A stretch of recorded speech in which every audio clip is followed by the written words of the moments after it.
You know that strange, bittersweet feeling when something finally starts to go right for you, and a quiet part of you immediately starts waiting for it to be taken away?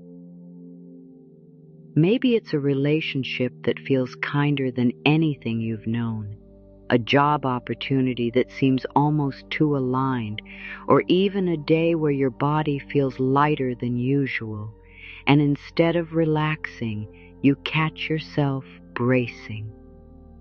You find yourself thinking, "This can't last," or "Something bad is going to balance this out." And even if you don't say it out loud, your body tightens as if it's already preparing for the loss. Have you noticed that? How even in moments that are supposed to feel like a blessing, there's a quiet background fear that you don't quite deserve it, or that life will somehow remember you're not supposed to have it this good. You're not imagining this, and you're not the only one.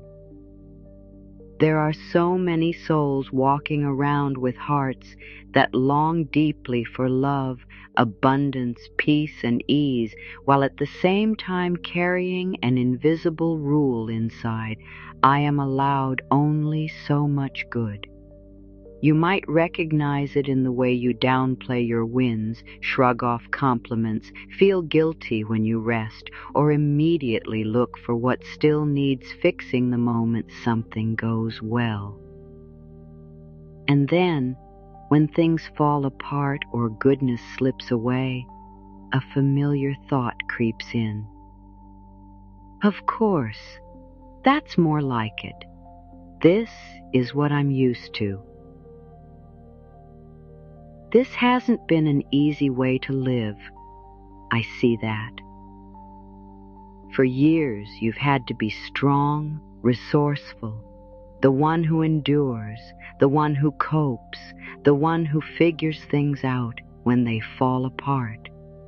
So, of course, some part of you has started to believe that your place in the story is the one who survives the storm, not the one who gets to sit peacefully in the sunshine. And yet here you are, listening to these words, still searching, still open, still willing to consider that maybe, just maybe, there's more available to you than the struggle your nervous system has grown used to. That takes immense courage. Somewhere along the way, you learned, often without a single word being spoken, that too much joy, too much ease, too much goodness was somehow dangerous for you. Maybe when you were younger, every time you felt really happy, something seemed to crash soon after. An argument in the house, a sudden loss, a disappointment you didn't see coming. Maybe you watched the adults around you work endlessly, never really resting, apologizing when they did something kind for themselves, joking about not deserving nice things, and you absorbed that as the way life works. Or perhaps when you asked for something you really wanted, the answer was a heavy sigh, a comment about money being tight, or a reminder of how hard other people had it, and a little part of you quietly decided, wanting is selfish, and getting what I want makes it harder for others. Can you feel how those early experiences might still be living in your body even now as an adult? The mind grows up, but some of those younger places inside you are still standing there, holding the belief that it's safer to expect disappointment than to fully open to good things. What if your worthiness has never been a question life was asking you to answer, but a truth it's been patiently trying to help you remember? You see, most of the world has taught you that worthiness is something you earn by working enough, giving enough, being kind enough, forgiving enough, healing enough, fixing enough. But your soul doesn't speak in those terms. Your soul knows worthiness the way the earth knows how to hold a seed, not because the seed has done anything to prove itself, but because the soil was made to receive it. What if I told you that you have always been that soil, capable of holding, nourishing, and allowing goodness to root in your life? Not someday, not when you're finally better, but now. There's something important here that many people were never told about receiving. And it's this: the goodness trying to reach you is not a reward. It's a response to who you already are. Let that settle for a moment. You are not working toward becoming worthy of every good thing coming. You are slowly, tenderly releasing everything that taught you you weren't. When you look closely at your days, you might notice all the subtle ways you've been turning away from the very goodness your heart prays for. Someone offers you a genuine compliment, and instead of letting it land, you brush it off, argue with it in your head, or quickly point out your flaws. An opportunity appears, something inside you lights up, and within seconds, another voice lists all the reasons you're not ready, not qualified, not the kind of person who gets to say yes to that. You feel a moment of rest calling you, to sit, to breathe, to step away from the chaos, and almost immediately, guilt rushes in, reminding you of all the things you should be doing instead. Have you noticed that the moment life gets a little softer, a little kinder, a little more spacious, some part of you goes on alert? If you've been doing this, it's not because you're broken or ungrateful. It's because your system has learned to equate constant effort and low-level suffering with safety. If you've been pushing away goodness, it's because at some point, life taught you that being too happy, too visible, too provided for, or too loved would cost you something: connection, belonging, approval, or even your sense of control. Your ability to receive isn't a moral issue or a spiritual grade. It's a tender capacity in your body and energy that can be gently expanded. Think of it like this: your worthiness is the sky, vast, unchanging, always there. Your capacity to receive is the window in your room, the opening through which you actually experience the light of that sky. When the window is small or shut, the sky doesn't disappear. You simply see less of it. So many of you have been judging yourselves based on the size of the window, rather than remembering the truth of the sky. You say, if I were really worthy, I wouldn't sabotage, I wouldn't be afraid, I wouldn't push love away, I'd already have everything I desire. But here's what I've come to understand.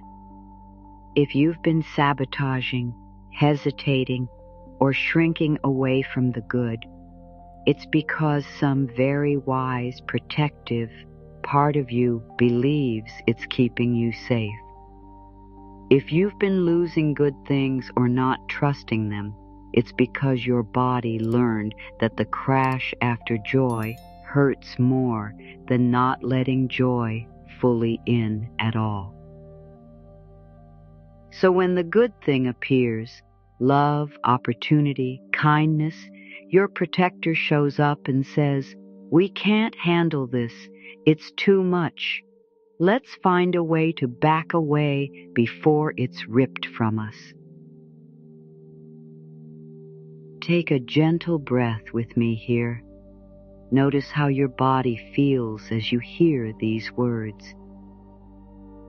Is there a tightness in your chest, a little clenching in your stomach, a heaviness in your shoulders? You don't have to change any of it. Just notice. These reactions aren't proof that you're unworthy of good things. They're proof that you've been carrying this alone for a long time. And right now, in this moment, your awareness is already beginning to open the window a little wider. I once knew someone who would get a beautiful opportunity, a job that felt aligned, a relationship that felt gentle, and every single time, just as things were getting good, she'd pick a fight, quit, or convince herself it wasn't right for her. She told herself stories like, "I'm just intuitive, something feels off," when really what felt off was how unfamiliar it was to be treated with consistent kindness. It wasn't that the goodness was wrong for her. It was that her system was calibrated to constant unpredictability, tension, and emotional labor. One day she realized that every time life felt steady, she felt bored, anxious, or unmoored, and she interpreted that as, "This isn't for me." But as she began to see this pattern with compassion rather than judgment, she could say, "Oh, this unease I feel when things go well isn't a sign something is wrong out there. It's a sign that safety and goodness are still new in here." You might recognize yourself in that. If you've been feeling unsettled when life softens, it's not because good things aren't meant for you. It's because your inner world is learning a new rhythm. So let's begin, very gently, to widen that window.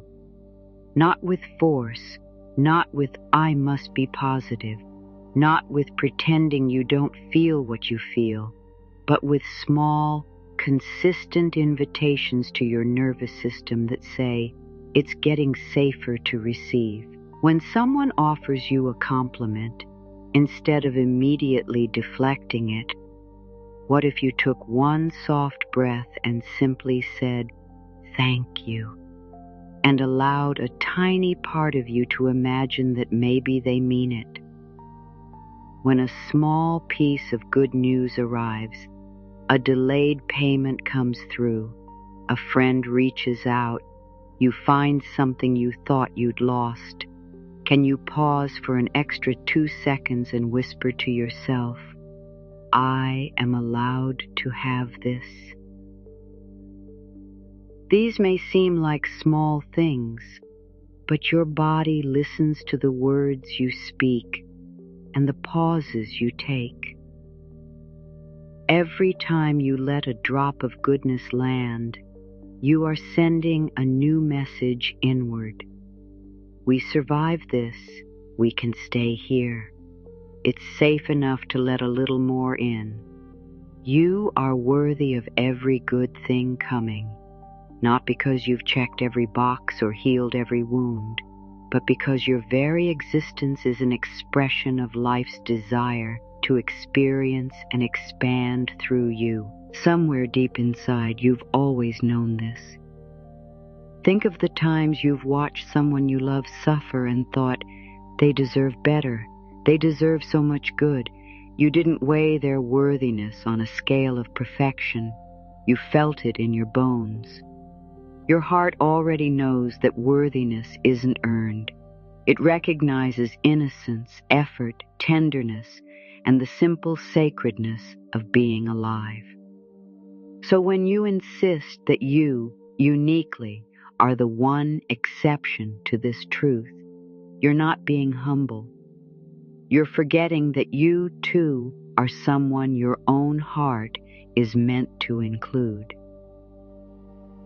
There's another layer that many people don't talk about, the loyalties you hold inside. If you grew up around people who struggled, who went without, who believed life was hard and good things were rare, some part of you may feel that allowing too much goodness would mean betraying them. You might think, who am I to thrive when they didn't? So you limit yourself to a certain level of love, money, joy, or ease, because anything beyond that feels like disloyalty. But what if the deepest way to honor those who came before you is to let your life become evidence that more is possible now? What if, instead of matching their suffering, you became the branch of the family tree that finally received the sunlight they never had? You don't betray anyone by healing, by prospering, by being held in kindness. You carry them with you as you step into rooms they were never allowed to enter, as you receive support they never received, as you soften your heart in ways they didn't know how. If you've been feeling guilty when good things come, it's because your loyalty is strong, your love is deep, and you were never shown how to let both love and expansion coexist. You can say inside yourself, I honor where I come from, and I also honor what is trying to grow in me now. Notice how your body responds when you say that.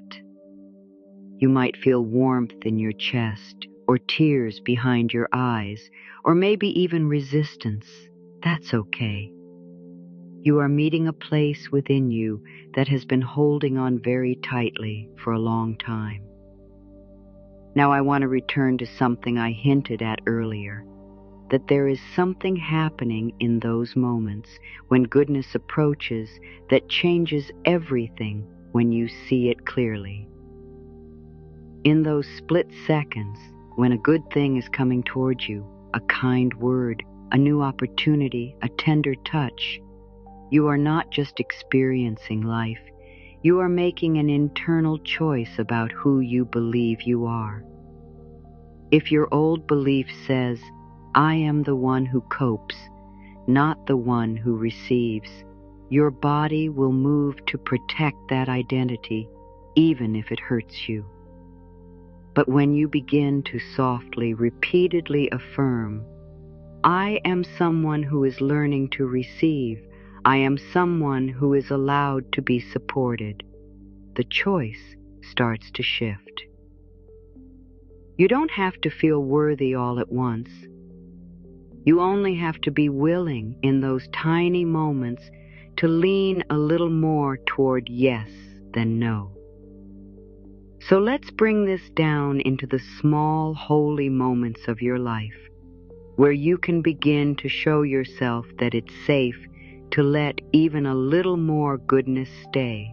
Tomorrow morning, when you wake up, before you reach for your phone or mentally scroll through your to-do list, place a hand on your heart for just 3 breaths. Feel the rise and fall of your chest, the warmth of your own touch, and quietly say, I am allowed to receive good things today. Notice if your mind wants to argue. You don't have to silence it. You can simply add another voice. And I am also willing to see where life is already trying to be kind to me. Throughout the day, look for small signs of goodness, a soft breeze on your skin, a moment of laughter, a task that turns out to be easier than you expected, a message that makes you smile. Each time you notice, whisper inside, this counts. This too is for me. Have you ever realized how often you dismiss these small moments as nothing while waiting for one huge miracle to prove that you are worthy? What if the path to receiving bigger blessings is paved with your willingness to acknowledge the smaller ones that are already here? Your sensitivity is a gift. That tender part of you that feels everything so deeply, that notices shifts in energy, that senses when something is off. That same sensitivity can also feel the softness of goodness when it approaches. Instead of using your sensitivity only to scan for danger, you can slowly invite it to scan for safety, for kindness, for alignment. You might ask yourself, where in my life do I already feel just a little bit safe, just a little bit supported, just a little bit seen? Let your awareness rest there for a few breaths. This is how we retrain the nervous system, not by pretending everything is perfect, but by acknowledging that alongside the pain, there are also places of support, however small. As you practice this, you may start to notice something beautiful.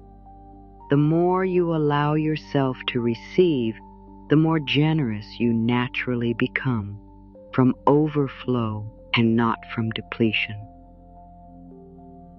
When you are starved of goodness, your giving often comes from obligation, fear, or the hope that if you give enough, you'll finally earn your right to receive.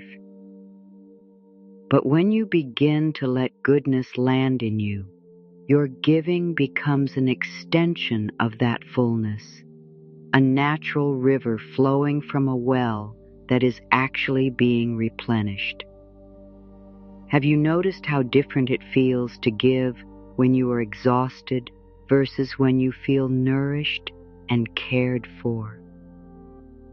You deserve to know what it's like to live more in that second state.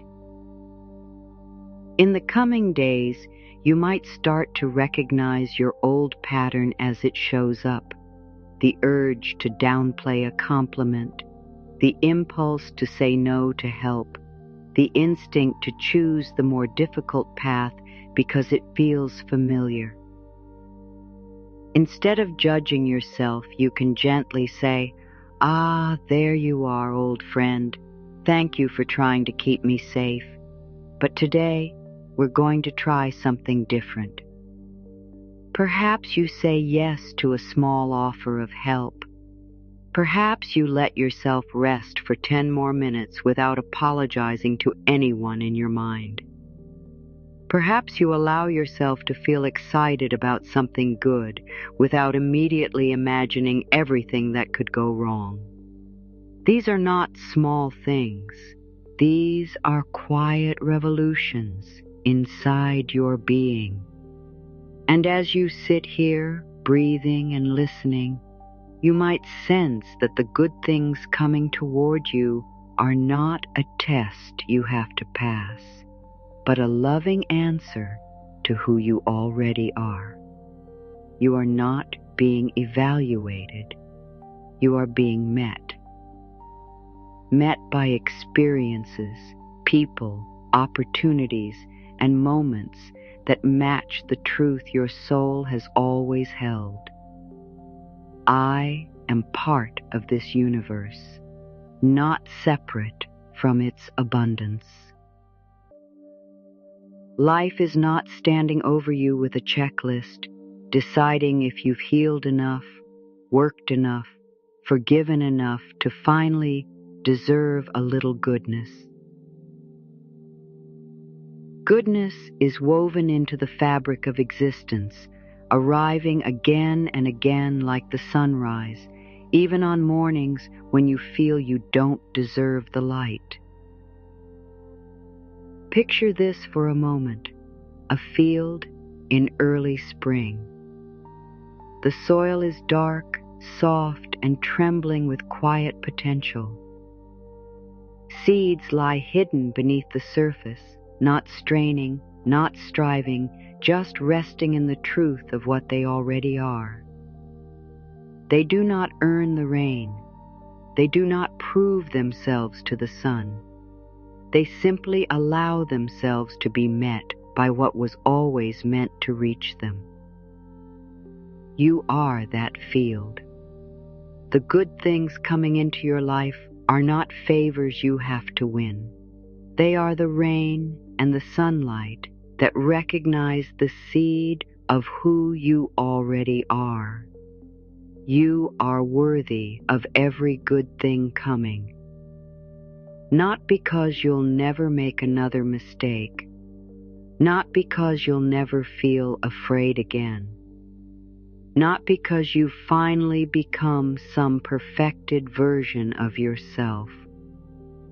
You are worthy because you are here, breathing, learning, loving, trying, and continuing to open even after being hurt. The very fact that you are listening to words like these tells me that your heart is still alive to possibility. When you look back on this moment months from now, you may recognize it as a quiet turning point, not the day everything suddenly changed on the outside, but the day you began to relate differently to the good things trying to reach you. The day you stopped seeing them as suspicious visitors and started seeing them as long-awaited friends. The day you stopped arguing with your own worthiness and began to whisper, even if only softly at first, "Okay, I will try to let this stay." One more time, let your hand rest gently on your heart. Feel the rhythm of your own life moving beneath your palm. If it feels right, you might say, "I am willing to remember that I am worthy of every good thing coming." Not, "I already feel it perfectly." Not, "I never doubt it." Just, "I am willing to remember." Your willingness is enough for now. Your willingness is the window cracking open, letting in more light than yesterday. And as you move through your days from here, when goodness appears, whether in the smallest gesture or the biggest opportunity, you can meet it with this quiet inner knowing. I am not an accident. I am not a burden. I am not an exception to love. I am worthy of every good thing coming, and I am learning to let it stay. Let that settle into you like soft rain on ready earth, and know that even in this very moment, more goodness than you realize is already on its way, already circling your life, already looking for the open spaces in you that are beginning at last to say yes.